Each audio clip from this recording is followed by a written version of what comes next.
A ansiedade é um sentimento natural do nosso corpo e nós a sentimos sempre que vivenciamos situações que despertam em nós medo ou estresse. Porém, a ansiedade como um transtorno, ela vai ser ainda mais intensa e completamente diferente. A TAG, o transtorno de ansiedade generalizada, ele se caracteriza por uma presença excessiva e persistente de ansiedade. Segundo o DSM-5, esses transtornos eles são distúrbios mentais. E há um grupo onde esses distúrbios eles se integram e assim eles são classificados como transtorno de ansiedade. E esses distúrbios são o transtorno de ansiedade generalizada, a síndrome do pânico, fobia social, outros tipos de fobias específicas e transtorno de ansiedade de separação. Segundo o CID-10, que é a Classificação Internacional de Doenças, a sua classificação como transtornos ansiosos se encontra na classificação F41. Transtorno de ansiedade generalizada, TAG, assim como muitos outros transtornos, não possui uma causa exata e bem compreendida. Porém, o componente genético é muito relevante, porque tem toda a história familiar desse indivíduo. Outro fator muito significativo são os fatores ambientais.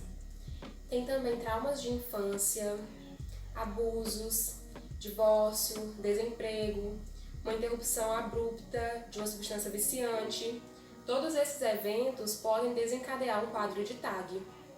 Pessoas com doenças físicas crônicas, principalmente aquelas doenças que apresentam dor aguda e persistente, apresentam maior risco de desenvolver TAG. Até a própria personalidade pode influenciar e estar associada a TAG, como por exemplo pessoas mais tímidas, com irritação, temperamento negativo e tristeza frequente. Foram feitos estudos no metabolismo e na atividade cerebral desses indivíduos portadores de TAG. Foi percebido que alguns neurotransmissores, como a serotonina e a noradrenalina, estão em desequilíbrio e algumas áreas cerebrais responsáveis pelas emoções e pelo comportamento estão hiperativas. A preocupação excessiva e persistente é considerada a principal característica do transtorno de ansiedade generalizada, mas não é o único sintoma comum que o paciente apresenta. Os sintomas comuns do TGA podem ser divididos em psicológico e físico. Sintomas psicológicos do transtorno de ansiedade generalizada são capacidade de relaxar a mente, inquietação, irritação fácil, medo frequente, sensação de estar no seu limite, dificuldade de concentração, sensação que a mente frequentemente dá um branco, medo de tomar decisões por receio de errar, ficar estressado quando está indeciso, ficar preocupada por estar preocupada demais, sempre imaginar desfechos negativos para qualquer situação. É comum que o paciente fique excessivamente preocupado com as coisas racionais, né? Que são, possa haver um terremoto, um incêndio em casa, ou que qualquer familiar possa desenvolver uma doença muito grave a qualquer momento. Sintomas físicos do transtorno de ansiedade generalizada, que são cansaço, tensão muscular, tremor, palpitação, assustar-se facilmente, insônia, suores, enjoos, sintomas da síndrome do intestino irritável, dor de cabeça. Esses transtornos geralmente é uma doença crônica cuja gravidade flutua ao longo do tempo, podendo levar meses ou até anos para que o quadro clínico completo se estabeleça. O paciente que apresentou distúrbios psiquiátricos associados como tais síndrome do pânico, fobia ou depressão, costuma apresentar um prognóstico pior, com mais dificuldade de retornar a uma vida produtiva. O paciente com TGA tem um maior risco de desenvolver depressão, doenças cardíacas, problema digestivo, abuso de substâncias químicas, como o álcool, por exemplo.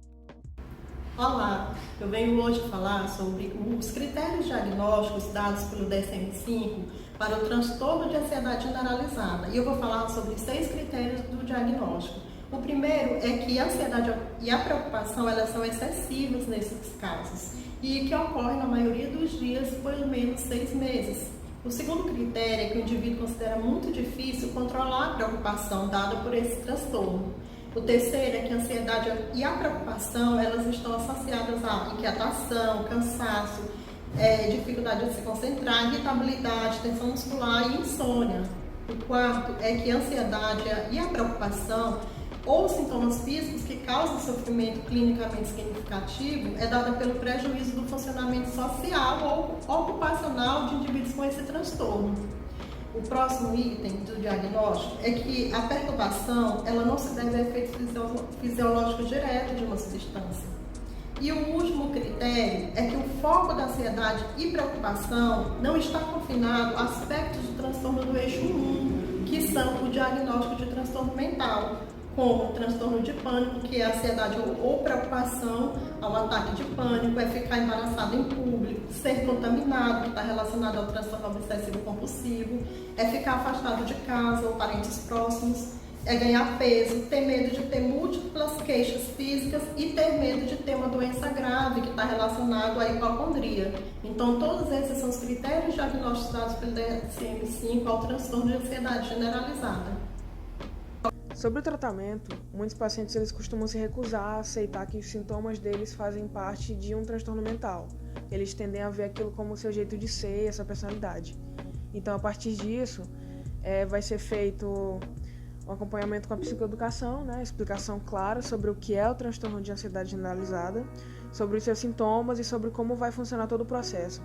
E aí vai haver uma mudança de hábitos, como por exemplo, evitar estimulantes, evitar cafeína, nicotina, refrigerante, energéticos e manter uma dieta equilibrada com exercícios físicos. Também vai haver a psicoterapia e em casos leves, os pacientes eles podem ser encaminhados sem que haja uma necessidade de intervenção com os medicamentos. A farmacoterapia ela vai ser indicada quando há um caso grave e com resistência, né? Muitas vezes são utilizados antidepressivos nesses casos. A terapia cognitivo-comportamental, ou conhecido também como TCC, ela ajuda o paciente a entender a forma como os problemas e os pensamentos e os sentimentos o afetam. Ela também vai ajudar a questionar os pensamentos negativos e a ansiedade em si. A terapia cognitivo-comportamental ela vai ser mais eficiente na redução dos sintomas do que terapias que não são específicas. Também vai haver uma redução de sintomas que pode ser comparado com os benefícios de um tratamento com medicações. E ela vai manter os benefícios a longo prazo também. Pode ser realizada de uma forma individual ou até mesmo em grupo. E alguns elementos da TCC no transtorno de ansiedade generalizada são da seguinte forma, com técnicas de relaxamento, psicoeducação, como eu já citei, desenvolvimento gradual de tolerância com relação às situações de ansiedade, técnicas para regular a emoção e técnicas e estratégias para resolução de problemas e prevenir recaída.